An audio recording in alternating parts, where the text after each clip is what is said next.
आज के इनका फंडा के एपिसोड में आप सभी का स्वागत है। आज हम डिस्कस करने वाले सबसे मेन मुद्दा जो अभी मार्केट में चल रहा है। मार्केट में चल रही है त्राही त्राही, एकदम चल रहा है करेक्शन। और यहां पे बात हो रही है कि क्या निफ्टी अगले टारगेट अपने 20,000 तक भी पहुंच सकता है, क्या प्रोबेबिलिटी है, क्या कारण है मार्केट के टूटने के लिए, और यहां पे हमारा क्या माइंडसेट होना चाहिए, इसको डिटेल में डिस्कस करते हैं। देखिए, सबसे पहले यूएस वर्सेस ईरान की वॉर अब एकदम पागलपने पे पहुंच चुकी है। एक तरफ है यूएस जो कह रहा है कि भैया कंट्रोल करो, खत्म करो इस वॉर को, बाकी सारे नेशंस को इन्वॉल्व करके वो कैसे ना कैसे वॉर को खत्म करने की कोशिश कर रहा है। उसी के अगेंस्ट में इजराइल है। इजराइल ने कल रात में क्या करा, एकदम एंड गेम बोलते हैं ना कि एकदम तबाही मचाने वाला काम किया। ईरान की सबसे बड़ी गैस फैसिलिटी, जो सिर्फ ईरान की नहीं पूरे विश्व की सबसे बड़ी गैस फैसिलिटी है, उसके ऊपर अटैक कर दिया।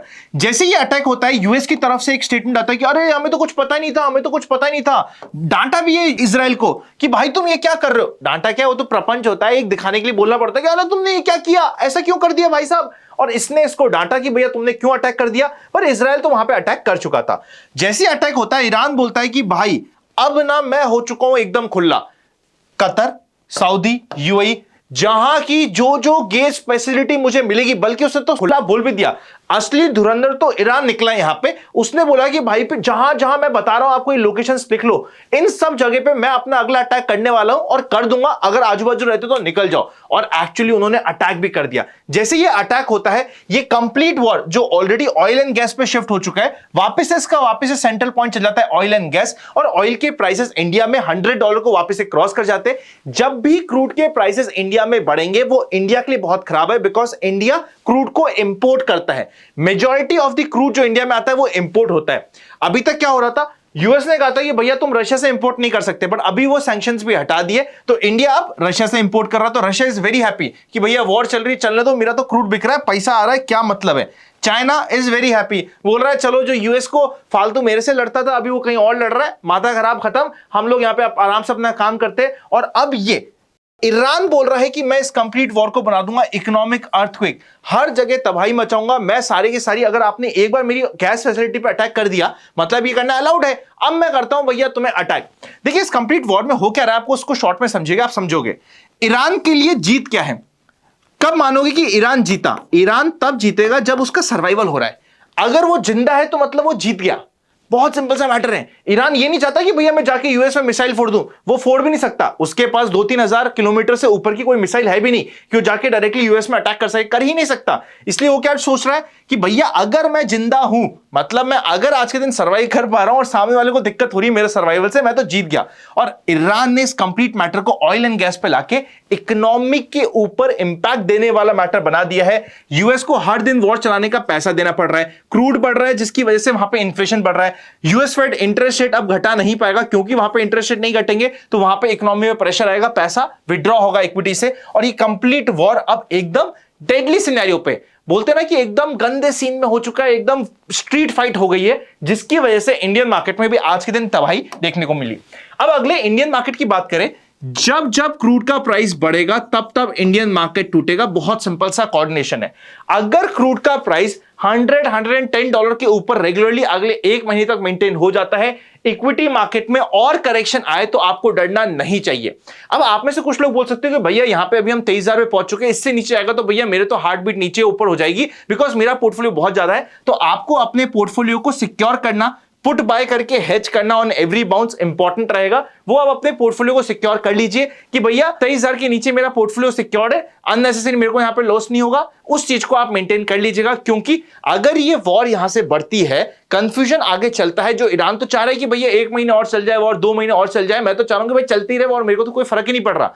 अगर और लिंगर ऑन होती है, majority destruction I am still expecting कि अगले 5-7 दिन में होके खत्म होने की एक्सपेक्टेशंस है। पर अगर ये सिर्फ वॉर लिंगर भी हो रही है, जिसकी वजह से क्रूड के प्राइसेस बढ़े हुए हैं, this is harmful for any market, तो उसको हमें ध्यान रखना पड़ेगा, ये नेगेटिव है। ऑल्सो अब जो इंटरेस्ट रेट रिडक्शन की बात हो रही थी वो नहीं हो पाएगा। अगर इंटरेस्ट रेट रिड्यूस नहीं होगी तो स्टॉक मार्केट के लिए ये नेगेटिव होता है। इंटरेस्ट रेट रिड्यूस होती है, लोग सोचते हैं कि भैया जो इंटरेस्ट वाले पैसा है उसको भी हम लोग इक्विटी मार्केट में, गोल्ड में, डिफरेंट एसेट क्लास में, चाहे वो गोल्ड हो, इक्विटी हो, सिल्वर हो, क्रिप्टो हो, कहीं पे तो निवेश करें। पर क्योंकि यहां पे इंटरेस्ट रेट बढ़ी हुई है और बढ़ती जा रही है because of the inflationary pressure, पैसा जो आ सकता था वो नहीं आ रहा, जो ऑलरेडी इन्वेस्टेड है वो निकल के वापस से डेट में जाने की तरफ जाता है, और ये दोनों सिनेरियो इक्विटी मार्केट के लिए खराब होते हैं। यहां पे हमारा माइंडसेट क्या रहना चाहिए? देखिए, अगर आप ये समझ रहे हो कि रातों रात ये मार्केट का बॉटम बन चुका है, भाई साहब, अगर आप इस चैनल को रेगुलरली सब्सक्राइब कर रखे हो, फॉलो कर रहे हो, तो आपको पता है लमसम के लिए मैंने अभी तक भी एक बार भी नहीं बोला कि लमसम का मौका आ चुका है, क्योंकि लमसम का मौका इतनी जल्दी इस बार आता हुआ मुझे पर्सनली नहीं दिख रहा। इसलिए मैंने इस कंप्लीट डिस्कशन में पिछले 3 महीने में एक बार भी आपके पास आके नहीं बोला कि लमसम करो, डाल दो 20%, डाल दो 50% अपने पोर्टफोलियो का, कभी नहीं कहा। पर इस समय पे SIP is the king. SIP आपके पिछले 2 साल की नेगेटिव हो चुकी है। अब यहां पे आपको एसआईपी करीबी आने वाले 3 से 4 सालों में बेटर रिटर्न्स देने की एक्सपेक्टेशन सकती है। तो एसआईपी टूटते मार्केट में ध्यान रखिए।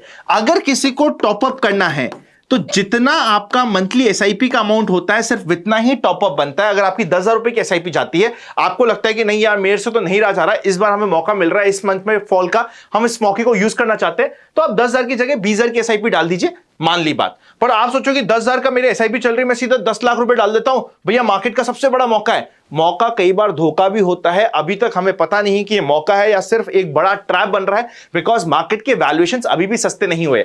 स्मॉल कैप और मिड कैप के वैल्यूएशंस मैं अभी आपकी स्क्रीन पे लगा रहा हूं, आप इसको चेकआउट करिएगा। यहां पे हिस्टोरिकल हाई से हम बहुत ज्यादा दूर नहीं है। अभी भी आप बोलो कि क्या ये नॉर्मल वैल्यूएशंस पे आ गए, नहीं आए हैं, अभी भी ओवर वैल्यूड है। Small cap mid cap segment में अभी भी करेक्शन का और स्पेस है, इसीलिए टॉपअप करना है तो एसआईपी पे आपको ध्यान रखना चाहिए। इस समय सोशल मीडिया पे हो क्या रहा है, अगर मैं यहां पे आके आपके लिए बोलूं कि ये लाइफ का सबसे बड़ा मौका है, ये आपके लिए मौका छूट नहीं जाए, ये सबसे बढ़िया मजा आ रहा है, अगर पॉजिटिव बातें करूं तो पोर्टफोलियो आपके पास भी है, मेरे पास भी है। आपके पोर्टफोलियो में लॉस हो रखा है, कोई आदमी आके पॉजिटिव बातें करता है, आपको सुनने में अच्छा लग रहा है, अरे सही है, चलने दो, बात सही चल रही है, तो पॉजिटिव बात को तो सब ओके कह रहे हैं। अगर कोई आके हल्की सी नेगेटिव बात कर जाए, अगर मैं कह रहा हूं कि भैया अभी लमसम करने का मौका नहीं है, मेरे को पता है मेरे कमेंट्स में गाली आ जाएगी कि क्या आपको पता ही नहीं होता भैया, इतना बड़ा मौका है, आपको दिख नहीं रहा, जब मौका निकल जाएगा फिर बोलोगे वॉरेन बफेट ने कहा है जब सब डरे तो इन्वेस्ट करो, जब सब इन्वेस्ट करे तो डरो। भाई साहब अभी लोग डर कर है, अभी तो सभी इन्वेस्ट करने के लिए रेडी है, जैसे आप रेडी हो, मैं रेडी हूं, वैसे सब रेडी है। तो अभी तक इतना डर हुआ ही नहीं है मार्केट में। डर क्या होता है, आप भी यहीं पे हो, हम भी यहीं पे, तब बताएंगे। और उस समय मैं भी आके बोलूंगा कि अब करो, आपके पास जितना पैसा है टॉप अप, लमसम मारो, लमसम भर के। उस समय हिम्मत नहीं होती है भाई साहब लमसम करने की। अभी तो आपको हिम्मत है तो इतना बड़ा मौका नहीं है। अगर मैं यहां पे अभी पॉजिटिव बात कर जाऊं, एवरीवन विल बी हैप्पी। अगर मैं थोड़ी सी सावधानी वाली बात कर जाऊं कि भैया कॉशियस रहो, थोड़ा सा संभल के रहो, तो no one is happy. But मेरे लिए यहां पे आपको अच्छे लगने से इंपॉर्टेंट है आपको सच्ची बात करना कि यहां पे अभी आपको कॉशियस रहना इंपॉर्टेंट है। निफ्टी 200 डे मूविंग एवरेज के नीचे, bank Nifty 200 day moving average के नीचे, small cap mid cap 200 day moving average के नीचे, 50 day moving average 200 day moving average के नीचे आ चुका है, जिसको हम डेथ क्रॉसओवर बोलते हैं। तो एज सच अभी मार्केट का ट्रेंड नेगेटिव है। आप बोलते हो कि यहां पे बाउंस बैक आएंगे, नहीं आएंगे? बाउंस बैक आएंगे। बहुत सिंपल सी बात करते हैं, बाउंसेस की बात करते हैं। जिस दिन वॉर का एक बार शांति आएगी या फिर क्रूड एक बार वापस से $90 के नीचे आएगा, आपको सीधा 4 से 5% का बाउंस बैक मिल जाएगा। बल्कि मैं कहता हूं इन गुड के सिनेरियो इवन 10% तक का बाउंस बैक यहां पे आपको बेस्ट के सिनेरियो पे मिल सकता है। बट यूजुअली बाउंस बैक 4-5% के आसपास के बने रहेंगे। अब आप ही समझिए, ये 4-5% का जो बाउंस बैक आएगा वो आपके अपने पोर्टफोलियो को वापस से रीथिंक करके रीस्ट्रक्चर करने वाले बाउंस बैक आप मानोगे, या फिर आप सिनेरियो ही बदल गया वो मानोगे? सिनेरियो कब बदलेगा? मतलब जो होता है कि यहां से सीधा 25% मार्केट बढ़ जाएगा, 25% रिटर्न्स आ जाएंगे मार्केट के, वो सिनेरियो कब होगा वो भी मैं आपको बताता हूं। अगर मार्केट को यहां से 25% के यहां से पॉजिटिव रिटर्न्स देने हैं अगले 1 साल में और भागना है, इसके लिए जो अप्रैल क्वार्टर के रिजल्ट्स है, जो कंपनी की अर्निंग्स है, जो कहते हैं ना कि भैया कंपनी कितना कमा रही है, ईपीएस है, वो सब बहुत अच्छी आनी चाहिए। रिजल्ट्स के भरोसे के बिना आप ये समझो कि मार्केट बढ़ जाएगा, नहीं बढ़ पाएगा। रिजल्ट्स एटलीस्ट एक क्वार्टर के रिजल्ट्स बहुत ब्रिलियंट आने चाहिए, उसके बाद हम बोलेंगे हाँ सिस्टमैटिकली चीजें बदल गई है, हम बड़ी रैली के लिए रेडी हो रहे हैं। इस समय भी मैं एसआईपी इज किंग। आप एसआईपी कर रहे हो, 5 साल का टाइम होराइजन है, you will be happy at the end of 5 years। SIP is the king. But unnecessary बहुत ज्यादा टॉपअप कर देना, लेवरेज लेके पैसा डाल देना, लोन लेके पैसा डाल देना, बोलो कि भैया वॉरेन बफेट ने भी लोन लेके पैसा में दिया था, या राकेश जुनवाल ने अपनी वाइफ से लोन लिया था और फिर इन्वेस्ट किया था और वो बन गया, हम भी अपना लोन लेते और इन्वेस्ट कर देते। भाई साहब वैसा भी समय नहीं है, समझिए। इतनी बड़ी त्राही भी नहीं मची है मार्केट में। उसके लिए आपको रिजल्ट्स चाहिए, रिजल्ट से पहले वॉर और खराब हो, मार्केट का करेक्शन हो, फिर अचानक से न्यूज आ जाएगी वॉर खत्म हो गई, वॉर खत्म हो गई, क्रूड 90 के नीचे आ गया, सारी पॉजिटिव न्यूज आ जाएगी, then market will be ready for bounce backs. Randomly bounce back हमें एक्सपेक्ट नहीं करना चाहिए, छोटे मोटे 300-400 पॉइंट के तो आते रहेंगे। ओवरऑल हमें अभी बहुत ज्यादा ट्रेडिंग पे फोकस ना करने की जगह अपने पोर्टफोलियो के स्ट्रक्चर पे फोकस करना चाहिए। सबसे पहले, क्या हमारा पोर्टफोलियो हेज्ड है? अगर आपको ज्यादा डर लगता है तो तब क्या वो पोर्टफोलियो हेज्ड है? क्या हमारा एसेट एलोकेशन है? क्या हमारे पोर्टफोलियो में डेट है? अगर आप चाहते हो कि आप डेट में निवेश करो, प्रॉपर्टी म्यूचुअल फंड्स में निवेश करो, एसआईपी करो, किसी में भी तरीके से निवेश करना चाहते हो, हमारी टीम की हेल्प चाहते हो, तो डिस्क्रिप्शन में एक फॉर्म दे रखा है, उस फॉर्म को भर दीजिएगा। हमारी टीम आपको पर्सनली बात करके कंप्लीट आधी घंटा देके आपके साथ बात करेगी और फिर आपके लिए एक प्रॉपर स्ट्रक्चर बना के देगी, प्रॉपर्ली इन्वेस्ट करवाएगी, केवाईसी करवाएगी। तो इन सबके लिए आप डिस्क्रिप्शन जाके फॉर्म भर सकते हो। अगर आप चाहते हो कि हम यहाँ पे गोल्ड को भी कवर करें, कि वॉर हो रही है दुनिया में, गोल्ड क्यों गिर रहा है भाई साहब, क्या यहां पे गोल्ड में कुछ सिस्टमैटिकली चेंज हो रहा है, इस पर डिस्कशन करें तो कमेंट कर दीजिएगा। Happy learning and I will see you very soon. आज मचा तो कोहराम है मार्केट में, धुरंधर 2 असली तो हुई है मार्केट में।